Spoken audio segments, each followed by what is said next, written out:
Let's celebrate some victories. Yay! Another story from the post-millennial.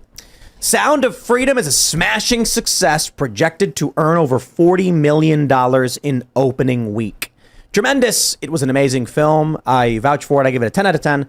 I was on the edge of my seat the whole time. The theater was crying. It was a really, really great film, a great thriller. Angel Studios is announcing that, estimates are predicting a massive $40 million at the box office in its opening week. In a press release, head of theatrical distribution for Angel Studios, Brandon Purdy, said, "As with our July 4th numbers, today's numbers exceed our expectations, and we're going to continue this momentum. Sound of Freedom has taken on a life of its own." Winning. That's cool. That's huge. I loved the way they promoted this movie. I mean, one of the things that I saw in lead up was like, if buy a ticket for someone else, because we want to get several million people to the theater to represent all the children who are involved in trafficking. And I thought that was really cool. It was sort of refreshing, and this is not by any means to throw shade at the Barbie movie, but Barbie movie has been largely about like very staged press appearances, and it's kind of cool if that's your thing, but also this one had sort of more meaning to it, and I think people are really hungry to feel like they are part of the change in the world. I actually watched it last night, and it was so wonderful, but I went home and I felt like I'd been radicalized. I was like, oh my gosh. So I started looking up stuff, and I love my deleted web pages. So actually I published a story today. Biden's DOJ, so they have a child sex trafficking website, and not in that sense, like it's their informational page where they talk about their subject areas that they focus on.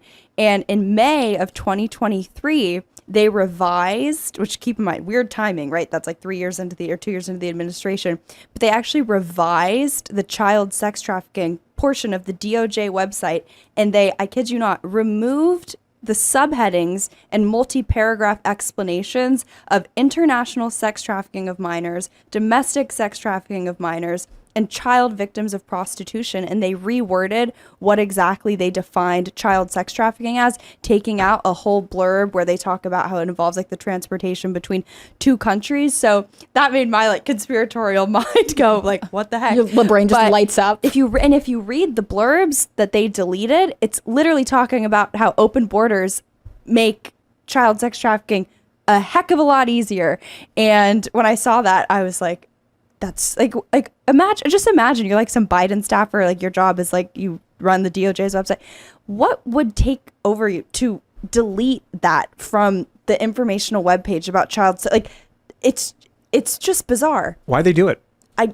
Because they're trafficking children. Like in the like, maybe I said maybe. I'm not saying that, but maybe. I would like an explanation. What a good tactic to learn. Rather than read the old one and read the new one, you read what was removed. It's like an elimination diet. Mm-hmm. That's what I do. I do my text comparisons and I see what they take out. And you can they deleted their it was called the China Challenge website, where they described the Chinese Communist Party as like an existential threat to the United States. On the first day of the Biden administration, they also took down a webpage profiling all of the atrocities and basically genocide going on against the Uyghurs in Xinjiang. And they literally took China off the list of like adversarial threats, taking on and taking over the United States. So you can tell a lot. And all of this was done the first day of the Biden administration. So like someone is very, very radical who's running their websites. But I just can't believe they took down. And this film was made 5 years ago, and for some reason they wouldn't put it out. Wow. And it was very, very difficult for them to finally do it.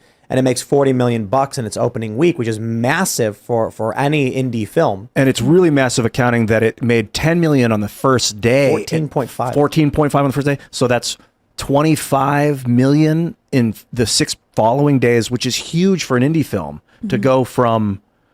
to increase its, I guess, to make 150% of its opening day over the course of the week. I would have thought that indicates that it got a lot of good publicity, I think, in word of mouth. Yeah, I think a lot of people are referring other people to the movie, which hopefully will mean it sustains the profit margins for a long time. It's like a grassroots movie. What this means is that anti-establishment, anti-woke, libertarian-minded individuals, conservatives, suspected liberals, whatever this group is, actually engaging in the culture war.